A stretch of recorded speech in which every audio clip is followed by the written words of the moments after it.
Greetings and welcome back to Room 303 in our chats with Emily, as we are calling our readings through the poetry of Emily Dickinson.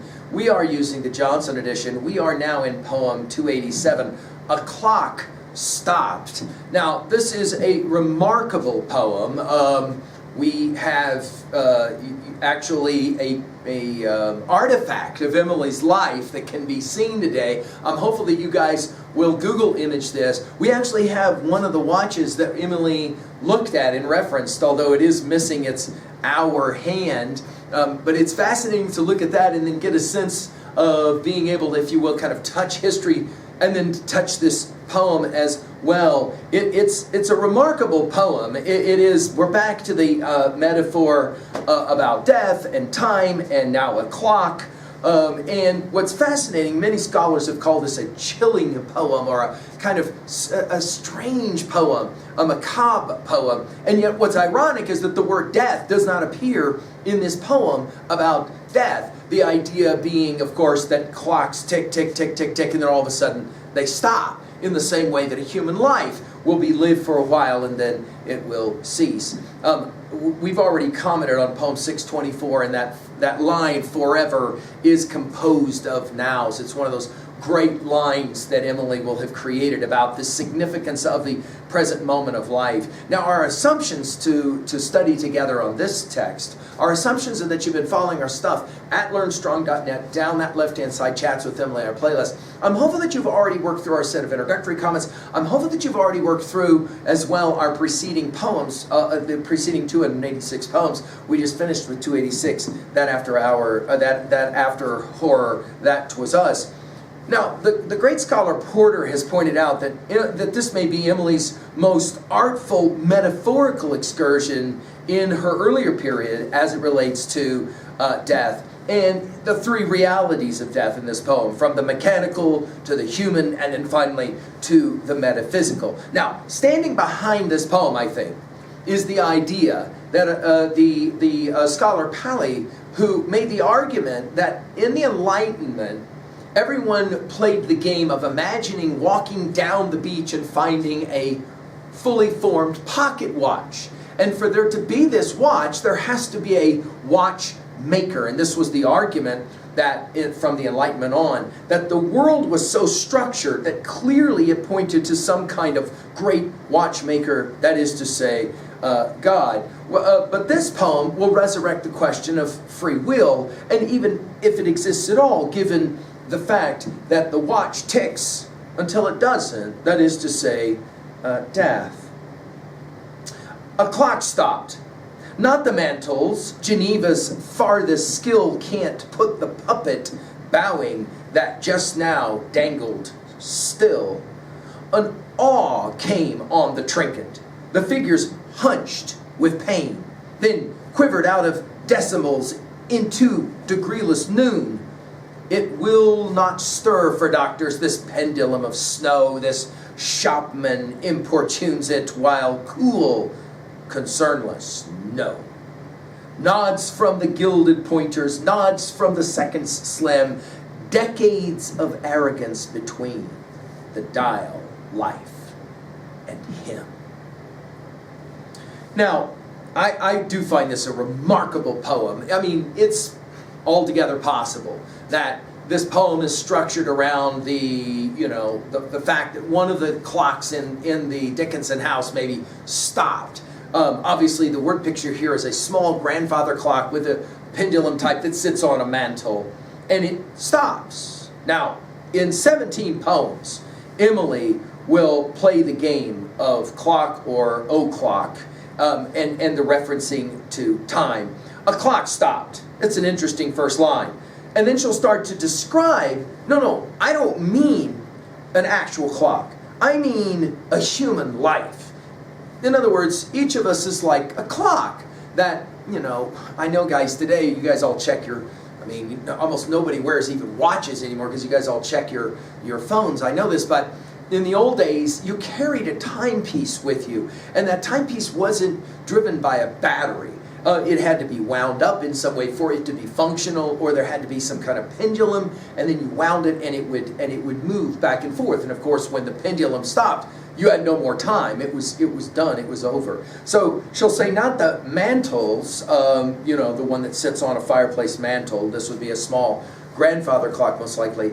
And then she'll reference Geneva, Switzerland, where the greatest watchmakers are all going to have come from.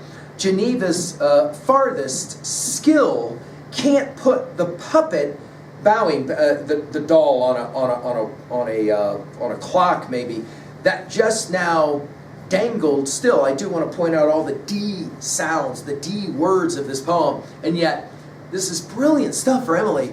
The one D word that's not in this poem is obviously the word death. She doesn't mention it once, and yet the whole poem is about death. Her use of the word still, obviously with rhyming with skill, is remarkable, and the rhyming scheme is interesting as well here. But I think that the word still is one of her favorite words, and I think it's what, I've said this before already to you guys, I think T.S. Eliot learned to use the word still. What does he say? We must be still in four quartets. We must be still and still moving into another intensity. That idea of that still carries with it both the idea of being without movement and also engaging in movement. I'm still here, as in duration over time. It's a fascinating word, and I think she loves this word. But think about the clock when it stops. Now, for her, the hands are going to stop, not at 12 midnight where they're lined up perfectly, but at 12 noon. That's when they're going to line up. And of course, once they're lined up, they're stacked on top of each other. They look as if they're just one set of hands, not two. And then she'll say it, an awe came on the trinket. Now, the word awe is significant for Emily. It's one of those words she loves to come back to.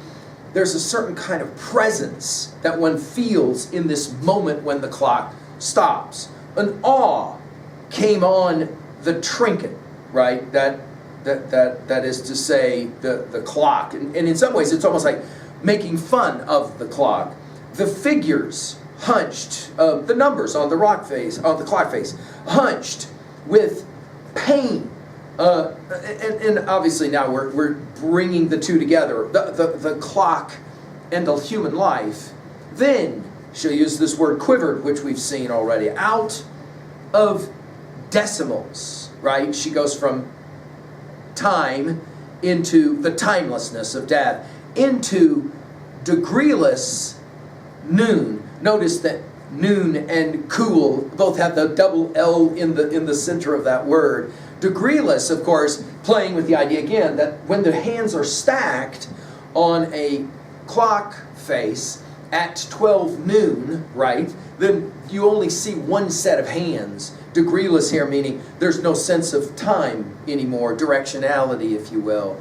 The hands now line up. And again, as we said, the very watch of Emily has no hour hand. Into degreeless noon, now we're talking the clock. It's over, right? It's done. Obviously the life as well. It will not stir for doctors. In other words, there isn't anything a doctor can do to bring back the life. This pendulum, notice the repetition of this pendulum of snow, we go from snow to cool, right? This pendulum of snow, this shopman importunes it. Of course, the shopman here taking us back to Geneva's farthest skill. This shopman importunates while cool, concernless. No. Again, notice we go from degreeless to concernless. No. And no here, of course, as a noun. You can't prevent this from happening, right? The power of negation. By the way, Emily said in a famous letter in 562, letter 562, no is the wildest word we consign to language, as in N-O. I find that a remarkable way. And then notice from the word no, we get double nods. You can't spell nods without the word no. Nods from the gilded pointers. Nods from the seconds. Slim. So notice we go from still to slim, and then from slim to hem. Decades of arrogance between the dial life and him. This word arrogance, I agree with scholars who say she probably is pointing to Isaiah 13:11 passage. I will cause the arrogance of the proud to cease. The dial of life, dial taking us back to poem 51, and him, notice, not God but death is the reference here, right? That is to say, concernless, no, death itself. Now, when we get to poem 997, we referenced this poem. We were talking about granite crumb in the last poem of 286. 997 reads like this: crumbling is not an instance act, a fundamental pause, dilapidations process, or organized decays. 'Tis first a cobweb on the soul, a cuticle of dust, a bore in the axis, an elemental rust. Ruin is formal, devil's work, consecutive and slow. Fail in an instant, no man did. Slipping is crashes law. The gradual progression of death as it finally arrives, and then the clock doesn't work anymore at 2A. Well, I think the message here is obvious, that death is in fact final. Now, we've made this observation many times from our study of Dickens' Christmas Carol and Scrooge, right?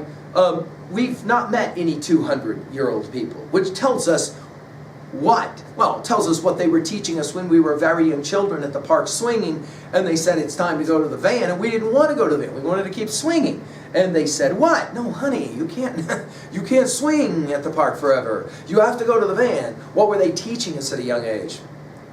And no matter how long you live, it isn't going to be very long. And then all of us have to go to the van. I think this poem is making that same point, and as we said, in our study of Scrooge and the Christmas Carol and so many other texts, that one of the great teachings is because we only get to swing at the park for a short period of time, we should try and swing well. We should enjoy the experience, the reality, the finality of that moment of death. At 2B, well, the rhymes are interesting, right? Skill, still, snow, no, slim, him. And all the D words, the D sounds, without the most obvious one, death, ever being mentioned once. At 3A, and how can we compare this? Well, we mentioned Christmas Carol, obviously, but think about Milton in Paradise Lost and that word picture of death and the birth of death and sin and that classic horrific moment. And then we cannot think of this idea of death without thinking about Hamlet. You remember he says it. The readiness is all, he'll say in Hamlet 5. Remember in his exchange with Claudius in Hamlet Act 4, that he talks about how death is this great equalizer, that a king can die and be buried, and a worm will eat of the king, and then some beggar will find that worm and will go fishing. How a beggar can go progress through a king can go progress through the guts of a beggar.